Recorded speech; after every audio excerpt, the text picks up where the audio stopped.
Everybody deals with a lot of pain, and a lot of people don't think they can get through it, and we can. And I wanted to share enough of my story that other people understand that we can do this. It really doesn't take a particularly special talent to get through pain. It just takes a certain type of stubbornness, a willingness to keep standing up and asking yourself one simple question. And this question's a hard question, but do you want to die?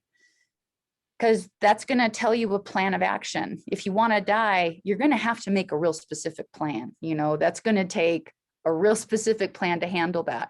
If you don't want to die, that's going to take a real specific plan to handle that. For me, for whatever reason, I never wanted to die. And that meant I had to ask myself the next question, which is, what am I going to do different today than I did yesterday?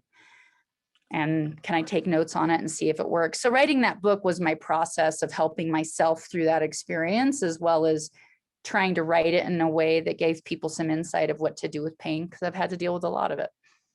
I love that part of your book where you were kind of talking about your time singing in bars. And I think one of the things you wrote, I took notes. I was like, I love to observe people. I watch love and life play out in a million ways. But one of the best things I learned was this: you don't outrun pain.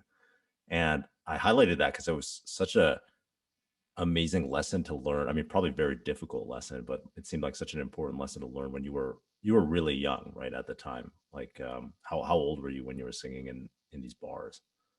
It started at age 8.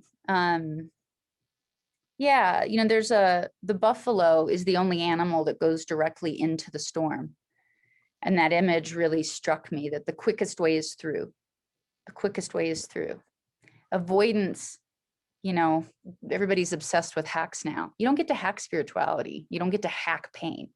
The Yeah. only genuine shortcut is through, is going toward what you're uncomfortable with.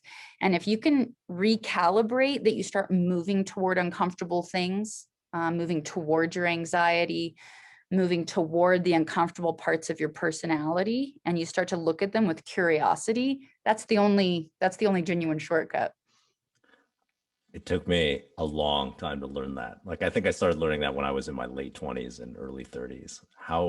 Were you able to apply that to your life when you were that young? Because you were dealing with a lot of pain, right? You were dealing with, your dad, your mom left, your dad was drinking and abusive sometimes. How did you kind of process and know all of that then, or was that something that took you a while to learn? My languaging around it is obviously much different now. At the time, you know, I think when I was 8, I just knew you couldn't avoid pain. I knew that. I knew you couldn't outrun it. And I promised myself to try and handle it as it came, which I didn't have great skills for, you know.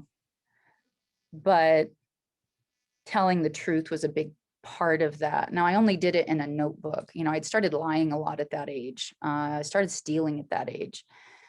So it wasn't like my behaviors were great or perfect, but, you know, I was lying to try and make myself seem more lovable than I was, to seem more perfect than I was. You know, we all kind of start to do that. We all start to alter our authenticity in an effort to be accepted. When you're raised in an abusive household, you're trying to figure out that puzzle of why isn't he nice to me? But I realized, you know, I remember, it's funny, I remember where I was walking up these stairs in this little cabin I was raised in. And I was struck by this image of Hansel and Gretel. And I was like, if I keep lying, I won't remember who I am. And it paralyzed me. That thought scared me immensely. And I thought about like breadcrumbs back to who I was as I was starting to construct this other version of who I was. And I went to writing again. And so I made this promise that I would always tell the truth in one place. It's funny, it brings tears to my eyes, and that it would be in my notebook. And nobody ever read that notebook, but I told the truth there. And it was hard, but what a skill to build on later, because that ended up being a very foundational thing.